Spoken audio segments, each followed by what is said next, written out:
Good morning, everyone. Welcome to another episode of The Pirate Therapist. Today, we're going to talk about object permanence, what it is and how it affects us.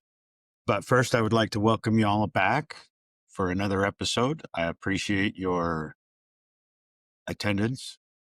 If there is anything that you learned from this, I am incredibly grateful. I love the idea that perhaps you guys are learning from these episodes that I put up. I like the idea that I might be able to help somebody in some way. That means a lot to me. So thank you for joining me. So today we're going to talk about object permanence. And object permanence is understanding that things exist even when you can't see, hear, or otherwise sense them. It's a key developmental milestone early in childhood, typically emerging from about 8 to 12 months of age, and it marks a big leap in cognitive ability. In childhood, once a child develops object permanence, they start to understand that a caregiver still exists even when they leave the room, when they're not there. But emotionally, this realization can cause separation anxiety. You still exist, but you're not here, and I can't control when you come back. That causes anxiety. Over time, with repeated experiences of the caregiver returning, the child can learn that, build that trust and knowledge that they're coming back. Object permanence is the understanding that something continues to exist even when you can't see it, hear it, or touch it. For example, if a toy is hidden under a blanket, a child with object permanence knows it's still there and will try to uncover it. When it develops, Jean Piaget, a Swiss psychologist, studied this as part of his stages of cognitive development. It typically emerges between 8 and 12 months of age during the sensory motor stage. Before this stage, if you take away a toy, the baby acts like it no longer exists. After this stage, they begin searching for the hidden items, a sign that their brain is now holding the concept that it continues to exist even if I can't see it. Object permanence is important for cognitive growth because it helps memory. Memory expands. A child can hold an image of something that's not right in front of them. They develop that, they retain the knowledge that that item or that person still exists, even if it's not there. Predictability. The world starts to feel more stable and consistent. And we all have kind of a need to have our world feel more stable. I'm sure you've seen people and how they act and behave when their world feels unstable. We don't like that. On the whole, we don't like our world to feel unstable. We want it to be predictable. We want it to be steady, consistent, and we want to know what to expect. Object permanence is the foundation for problem solving. Once kids know that an object still exists, they can plan on how to deal with that, how to find it if it's not there, how to get that back if they need it. The emotional effects for a child, when object permanence kicks in, it changes how children experience absence. And this has both positive and challenging effects. On the positive side, it builds the concept of trust. Caregivers go away, but they come back. It encourages the exploration. Kids feel safer knowing things and people exist, even if they're not visible.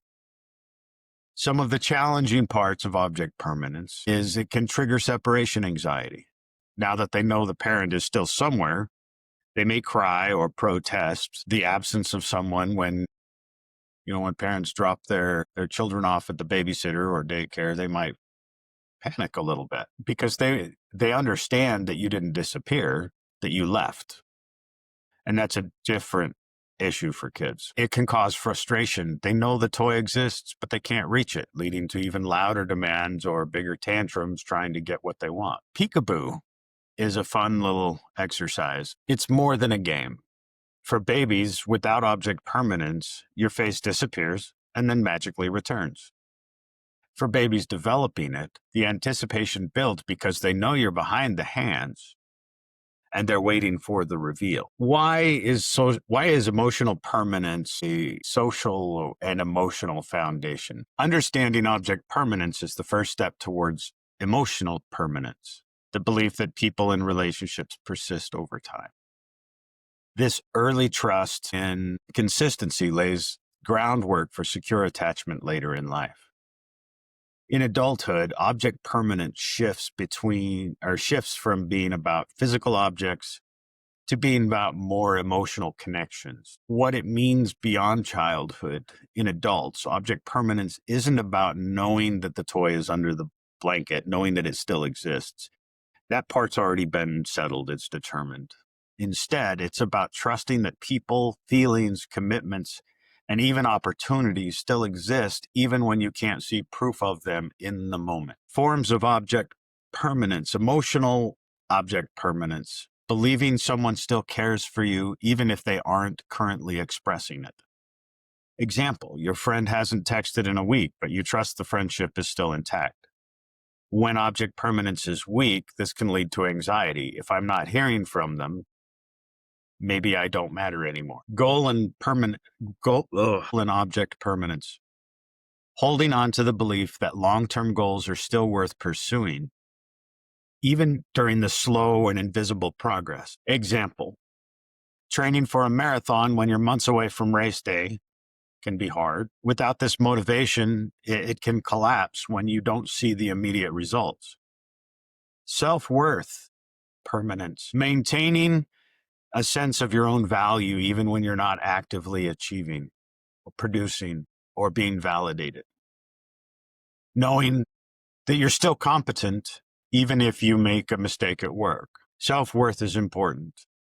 We all need to have some. And if we don't see an achievement right now, it's real easy for us to perhaps beat ourselves up a little, to get in our head and just kind of punish ourselves for not achieving right now. When adult object permanence is struggling, people with anxious or avoidant attachment may struggle to trust and emotional constancy. Mental health factors, ADHD, depression, some personality disorders can affect emotional object permanence. For example, out of sight, out of mind with relationships. Stress and overload.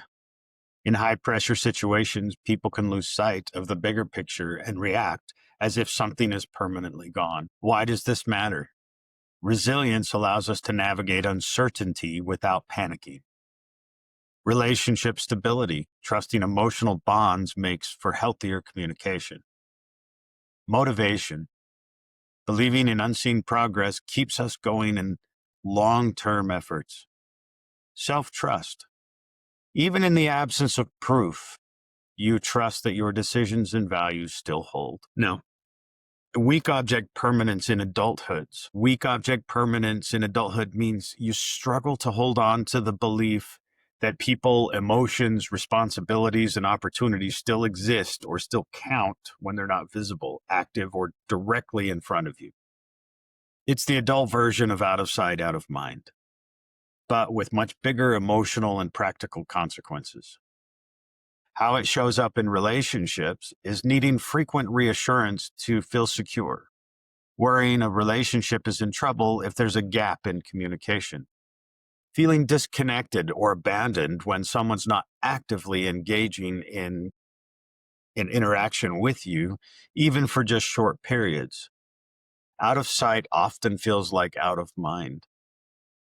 They can't possibly be thinking about me if they're not here. If a friend doesn't call or text, the person may feel forgotten, unloved, or assume that the relationship is weaker than it is. Long-distance relationships can be especially difficult because without frequent reminders, the bond feels less real. Let's go back to the out of sight, out of mind for a second. When a partner, a friend, or a loved one isn't physically present or in frequent contact, the relationship can feel less real or even insecure. For example, if a partner doesn't text back quickly, it may feel like they've disappeared emotionally, leading to anxiety or fear of abandonment. Logically, we understand if I text you, you might be busy at work, you might be engaged in something else, and you can't answer the phone right now. But if I had weak object permanence, I might take that to mean that you don't care about me, that the relationship we have is not important to you, that you are abandoning me. And that seems like an awful lot of weight to put on a little text not being responded to. But that's what object permanence, a weak object permanence does, is it makes us perhaps feel that way. There can be difficulty in trusting consistency. Even if someone has proven that they care, the lack of reminders can make that love or care feel absent. Again, if you're not actively telling me, I forget that you care because I need that constant reassurance. A person may repeatedly ask, do you still love me? Or need reassurance because the internal memory of love doesn't feel strong enough without that constant reinforcement. Emotional intensity in the present. If there is conflict, it can feel overwhelming and permanent, like a relationship is falling apart, because remembering good times is harder when they're not actively happening. On the flip side, in happy moments, it may feel like the relationship is unshakable, but that memory fades when difficulties arise. Struggles in struggles in long distance or low contact relationships. Long distance relationships or friendships where people don't talk daily may be especially difficult. Without frequent reminders, the connection can feel like it's fading, even when both people care very much. And I don't know, maybe you have friends. I have some friends that I haven't talked to in years, and I feel comfortable. They're doing their thing, they're living their life. I'm living my life. We don't need to talk to each other a lot, but when we do, it's always very nice to talk to each other. We feel fairly secure in our friendships, even though we do not have that frequent contact. We both understand that we care deeply, and those relationships are very meaningful to me. I like those. It can put a lot of pressure on your partner. Your partner may feel drained from constantly having to reassure, remind, or prove their presence and commitment. Misunderstandings can arise. The partner may think, I've already shown that I care. Why isn't that enough? While the person struggling feels, I can't feel your care unless I see it or hear it right now.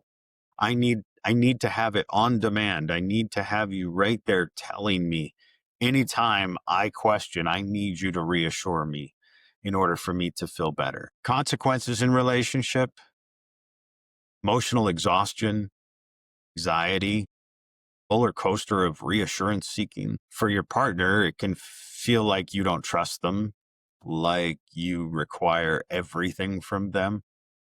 They're not allowed to do anything themselves because they're constantly needing to reassure you.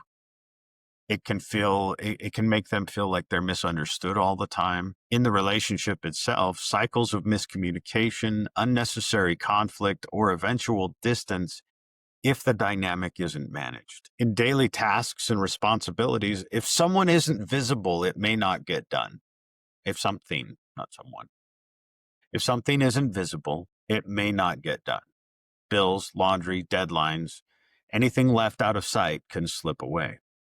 Relying heavily on reminders, alarms, or visible notes to keep track of what needs to be done. That said, I find that I am far more effective when I have a list to work with because I have ADHD, tend to have difficulty remembering everything in the moment that I need to have done. So if I have a list, it makes me feel more secure because I don't have to try and remember things. I can just run with it. It's easy to feel overwhelmed by clutter because if I put it away, I forget it exists. That's if you have weak object permanence. If it's not right in front of me, I might forget about it.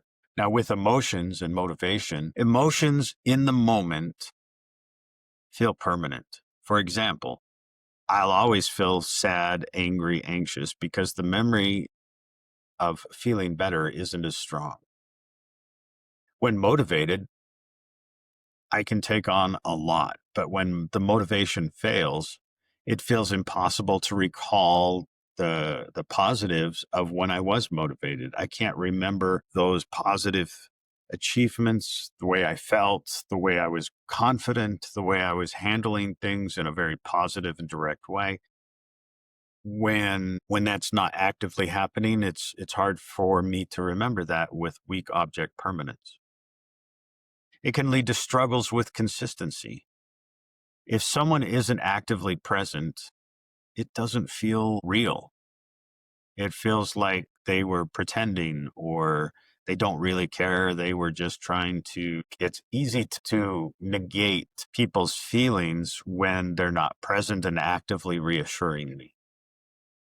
Now, how this can look at work, it can hurt your long-term planning because goals feel abstract, less actively, unless they're actively worked on. Out of sight equals out of mind with emails, assignments, and communications. You can appear forgetful, unreliable, and when it's not about that, really, it's about object permanence. It's more of not realizing that it's there, that it's real. It's more about that than it is that you don't care.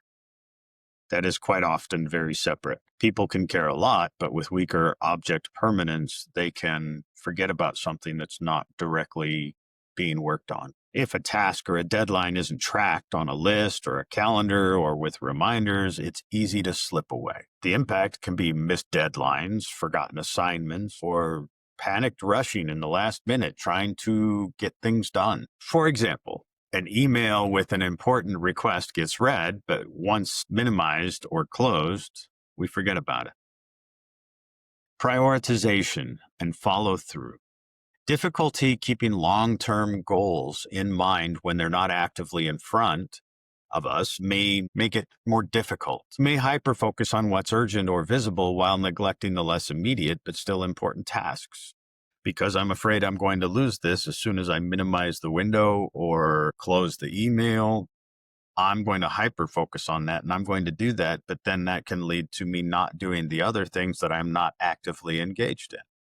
And then those things might fall to the wayside and not get done. The impact is an inconsistent performance, sometimes over delivering, sometimes under delivering. As far as organization in your workspace, some people will keep things very visible. Have you ever seen the person with sticky notes everywhere? Everywhere. They've got them hung up all over the place to remind themselves because they're afraid that if they don't have it there, it can get lost. It can be forgotten. That creates a problem also because once you have, 500 sticky notes in your cubicle, it might be more difficult for you to keep track of those things because now you've overloaded yourself on those reminders and those notes. Others may appear disorganized, but it's a coping mechanism. It's trying to keep things present. So others who may struggle with object permanence or may not, they may have their own little system of hundreds of sticky notes. They may have a different system of doing it. They may not struggle with object permanence at all. And that's something that can be perceived as maybe they have it all together. Well, none of us have it all together, not generally speaking. Sometimes we can get right there and we can do a wonderful job, but nobody is on top all the time. Sometimes every one of us struggles, and that's okay. So in communication and collaboration, colleagues and managers not present can fade mentally, making it harder to maintain consistent communication. It may unintentionally neglect to update people, perhaps on your team or people involved in a project at work that need to know your progress, but we forget about that because while we are responsible to update them, it's not directly in front of us what we're working on, so we can forget about that more easily. The impact of this can be that coworkers may view us as disengaged, unreliable, or even hard to collaborate with. Now, emotional regulation at work. Feedback or conflict in the moment can feel permanent, making it hard to recall, again, any of those past successes when we were motivated, when we were confident, when we were getting positive feedback. That's hard to remember when something gets screwed up or somebody has some kind of criticism for us in the moment. One single criticism might overshadow months of positive work. Mentors, career goals, or training opportunities can slip from us if they're not regularly reminded.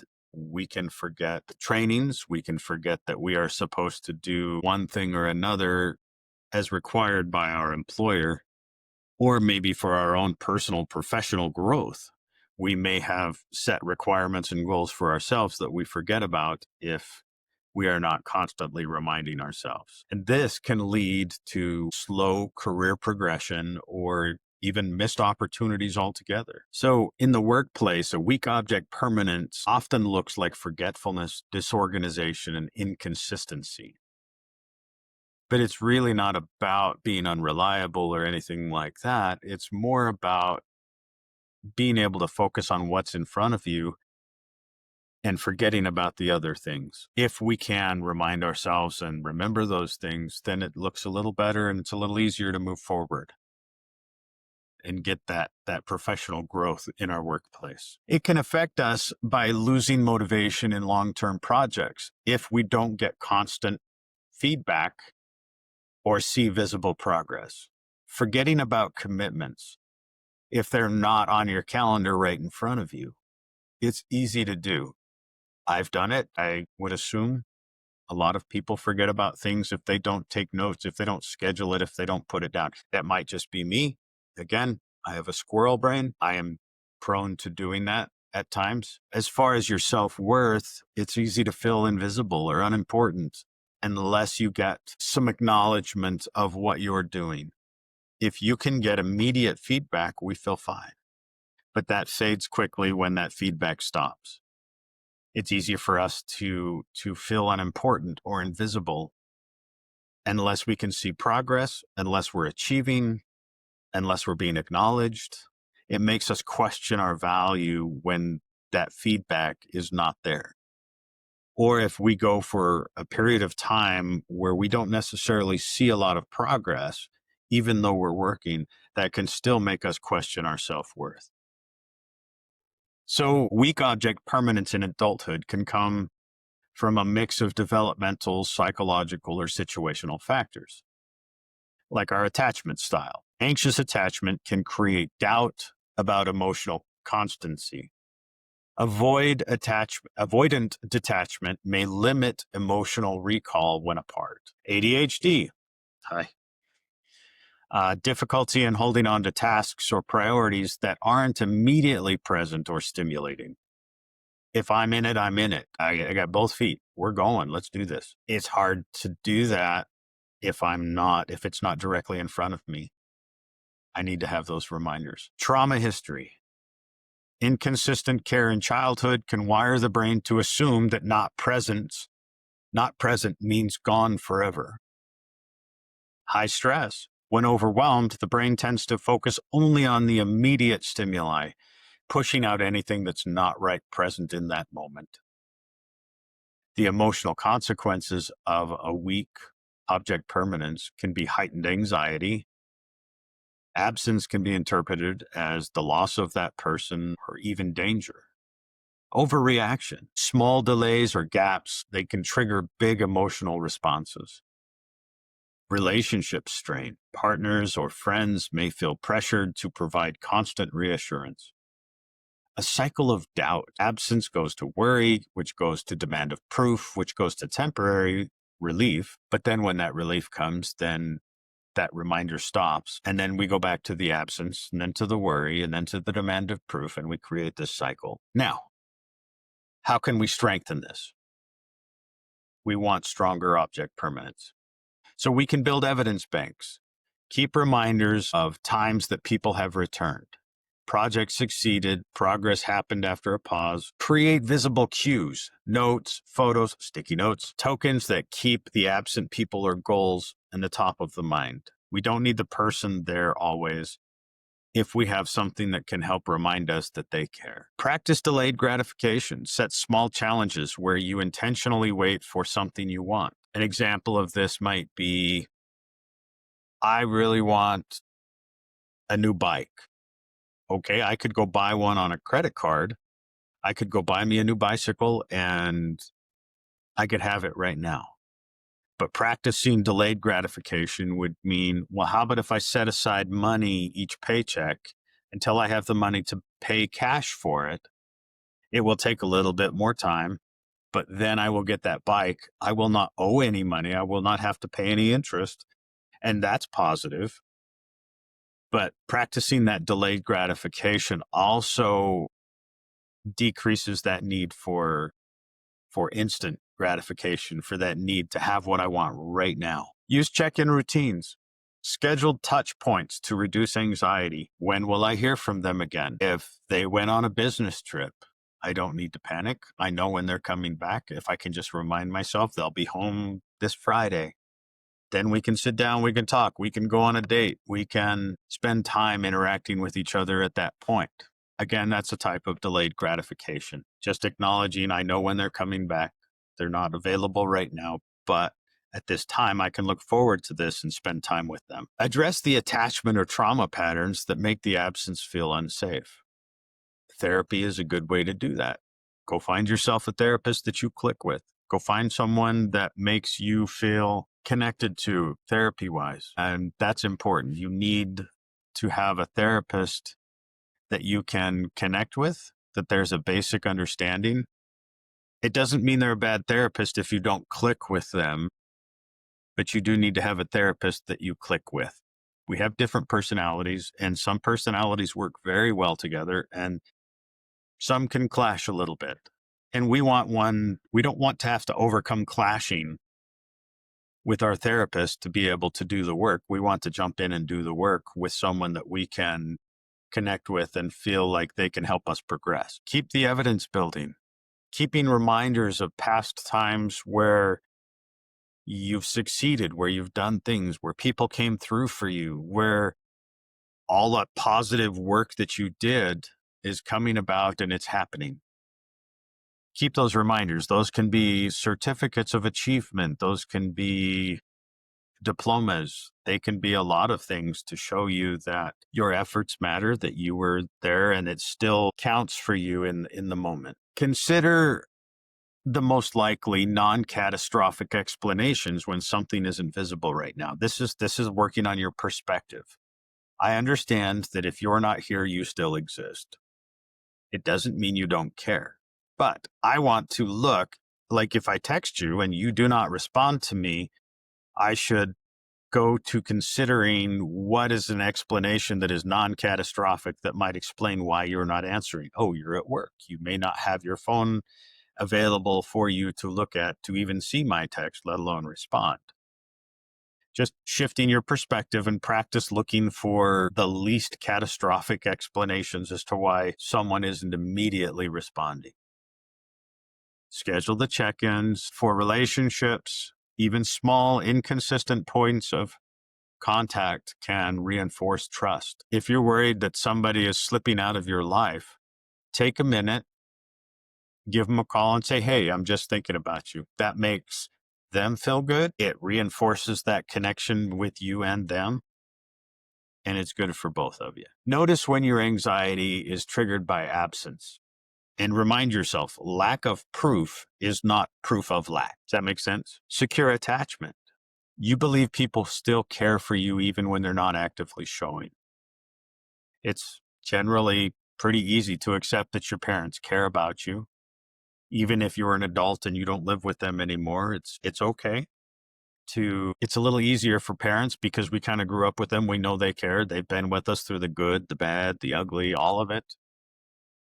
So practice remembering those secure attachments. We don't necessarily need that constant reassurance from parents. We want to kind of get there from the other people in our lives, our friends, our significant others. We want to get to the point where we don't have to question whether or not they care about us.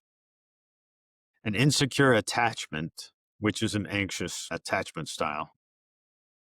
If someone isn't texting, calling, or affirming, it can feel like their affection has vanished. This is a form of emotional object permanence or difficulty. Even though logically you know the person still exists, you can tell yourself that I believe they still care. And you should tell yourselves that. But you should practice just being aware that even though they may not be in the room, even though they may not be feeding you constant reassurance that you matter to them, are they still there in your life? Do they keep coming back? These are important things to consider. When we struggle with object permanence, we question everything. When the reality is oftentimes those people, those relationships, those things are still there. They're still constant. but we question. Anyway, I want to thank you all for attending today. I want to tell you, I hope that you can appreciate learning a little bit more about object permanence and how important it is to realize that just because we are not actively achieving or someone is not actively telling us they care, that those things can still exist. So for today, thank you once again for attending the Pirate Therapist podcast. I want to thank you all for coming. I want to thank you all for going on this journey with me. This has been an experience for me. It's something that I'm enjoying more and more as I do. I want to thank you all for being a part of that. Now, if any of you have any questions, I have an email attached to my YouTube page. You are welcome to email me with questions, with ideas, and I cannot promise that I will do an episode on your ideas, but I can promise I will read the email. So for today, I bid you adieu. I hope you all have a fantastic week, and I will see you next week.